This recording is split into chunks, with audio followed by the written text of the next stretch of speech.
MrBeast has recently gotten some heat on the internet in the aftermath of releasing his video 1000 Blind People See for the First Time.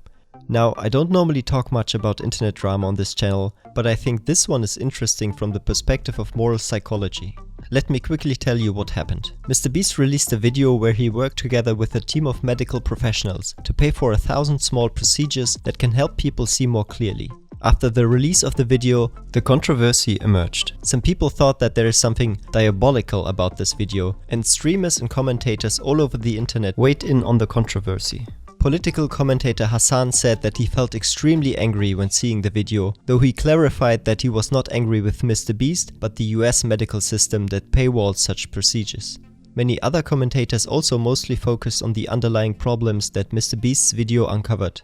But of course, as always on the internet, some went hog wild. But as a lot of criticism on the internet is about gaining clout and farming drama, I don't really want to focus on this kind of criticism here.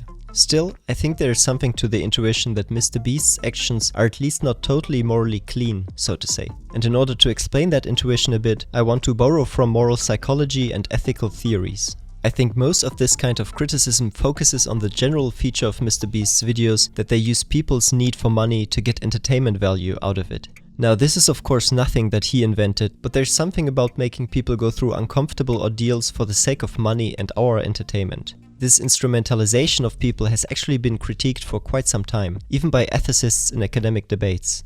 The situation with the philanthropic videos is a bit different, of course. People do not need to compete for the money, but still, their suffering is being transformed into content for other people's entertainment. With this issue, views can split quite radically. Take for example the position that Charlie took in his video on MrBeast's drama. But anyway, it doesn't even matter what the motivation behind the videos or the act is, because no matter how you spin it, there is the immutable fact that 1000 people just had their lives improved for the better. There you can see the perfect encapsulation of what I would call the consequentialist view. This position entails that if the consequences of a certain action are morally good enough, it doesn't matter that much that the means might be somewhat morally fraught. You of course know the slogan, the ends justify the means. Now, even consequentialists have limits to how bad the means can be. As Charlie mentions, the good of giving sight to 1000 people is just so much better than the bad that might be involved in instrumentalizing the people for content. And that's a fine view to have. I even agree to a large extent. But I think where the drama kicks in is that other people feel very different about the value of the means that we take for morally good aims. Here's the standard quote from the philosopher Immanuel Kant that is typically referenced in discussions about instrumentalization.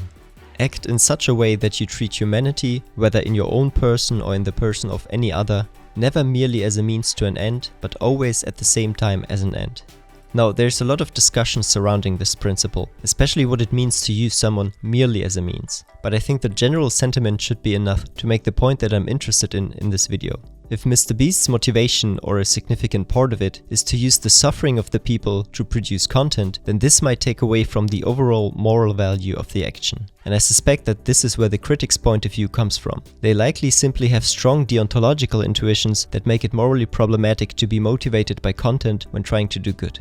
So I think that this is a paradigm case of consequentialist and deontological intuitions colliding. There's even some interesting psychological research on how much people trust others who hold the respective intuitions. The results are maybe not so surprising. People who judge sacrificial dilemma type situations, you know, trolley cases and the like, where you have to sacrifice one person for the sake of saving more, people trust those more who make the same judgments as they do themselves. And that's where I think a lot of animosity towards MrBeast and his content might come from. If you've ever seen a MrBeast interview, he has very strong consequentialist vibes. He has a strict work ethic about being as productive as he can be, trying to squeeze every bit out of every minute of his day. He wants his videos to get better and better, and the typical measure that he has for his videos is the view count and the sub count. That's how YouTube works. But not everyone likes such an attitude, and many might even find it morally troublesome. And if you do, you will also have a problem with him using the suffering of people to make content, even if he indeed brings about a lot of good for the world.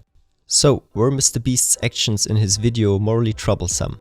No, I don't think so. But is there something worth criticizing about the general content strategy of using people's desire for money and resources to make content? Probably yes. I think that there can be a good faith discussion about this dimension of video production, but that's of course always hard to have on the internet, and especially on Twitter.